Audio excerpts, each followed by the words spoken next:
Hello, folks. I'm gonna review the James Bond collection. So yeah, let's get started. First up, I usually like to start sequels before prequels. I like to start prequels with the prequels before moving up to the original movies. So first, I'm gonna review Casino Royale, and I actually thought this was a really good movie. I saw it in theaters back in '06, and I have to say, it really blew me away. Daniel Craig is a great actor, actually.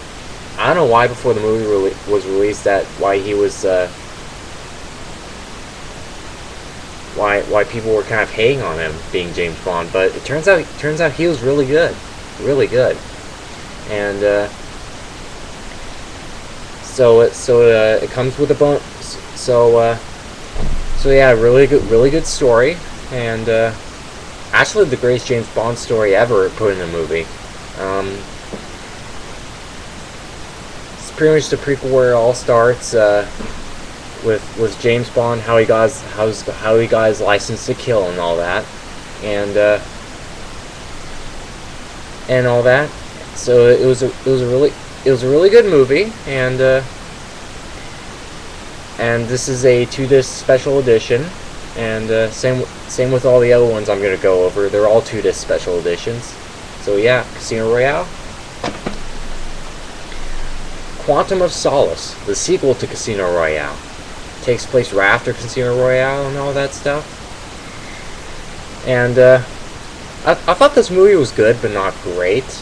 It's definitely not better. It's definitely not as good as Casino Royale, but it has its moments. The 2-disc special edition, same with Casino Royale, and so yeah, and that's Quantum Solace. Now I'm gonna get to the original stuff. Here's Volume 1 of the James Bond Ultimate Edition collection, featuring 5 randomized original movies. But with those, I actually reorganized them in order of release year, and so with overall these 4, they're all organized from Doctor No to Die Another Day, all in order, and so I kind of rearranged them. First, Doctor No. Really good movie, actually. The very first real James Bond film out here, starring Sean Connery. Really good Bond. He started it all big time.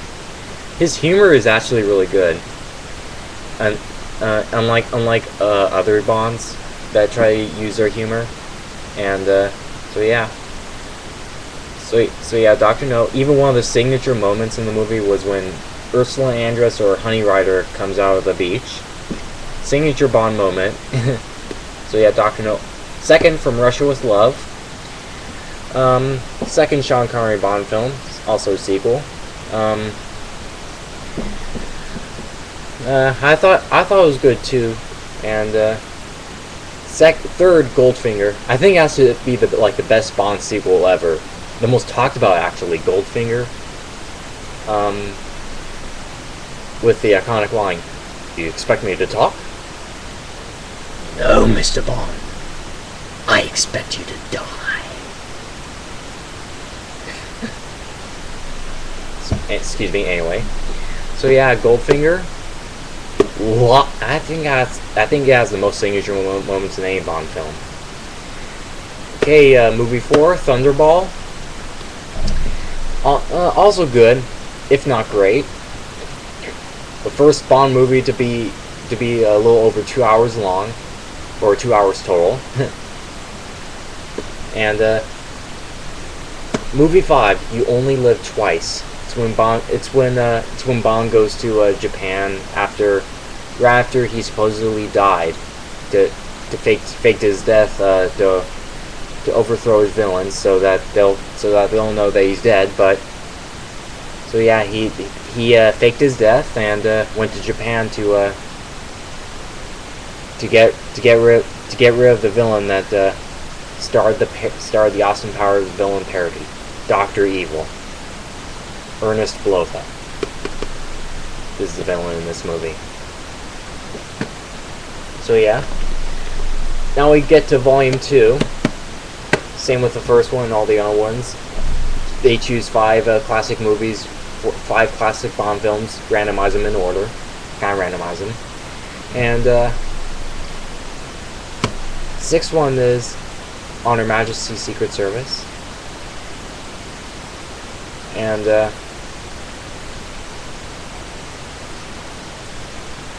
when I think of George Lazenby as James Bond, he was okay. He's not really great Bond, but it's just my opinion. I know some people like him, but I just thought he was alright. I think only one was enough for him. And so yeah, Bond goes after Blofeld again. The 7th, Diamonds Are Forever. They brought back Sean Connery one more time due to popular fan appeal, and he did a really good job in this one actually. It's not really the best Sean Connery Bond film. He has his moments. I like how they shot in Las Vegas. That was really cool. And yeah, it was supposed to be the last Sean Connery Bond film. And the 8th one, the first Roger Moore Bond film, Live and Let Die. Thought it was good but not great. Same with all the other Roger Moore Bond films. It's the one with the voodoo themes and all that stuff. The 9th, Man with the Golden Gun, and the second Bond movie with the word gold in its title. Stars Christopher Lee before he became Count Dooku. So yeah, and number 10, The Spy Who Loved Me. The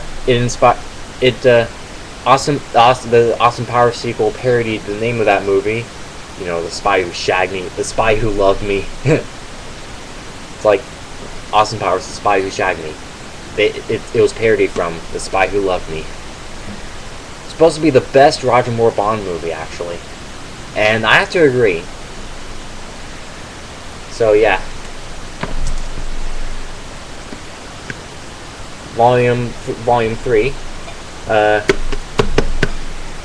11th Bond movie is Moonraker. It's when Bond goes into outer space, goes to the moon.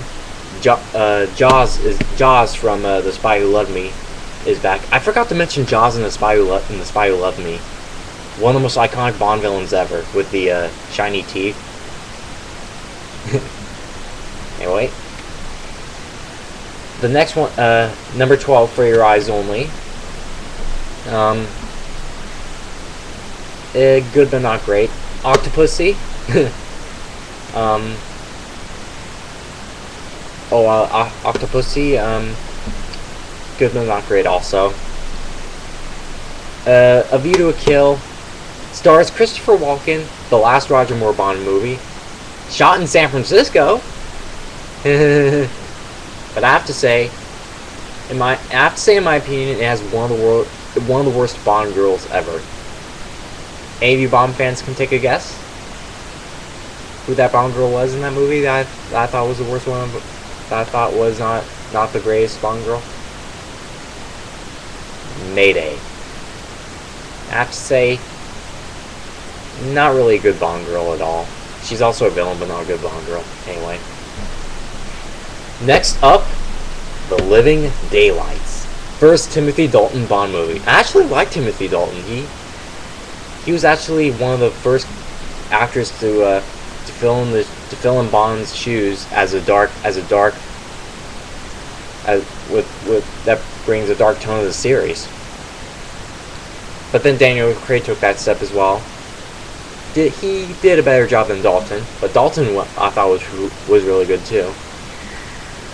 And this is Volume 4 of the Ultimate Bond collection. Next one up is License to Kill, last Dalton film. Pretty good, very good movie too. And it stars Robert Davi as the main Bond villain, Sanchez.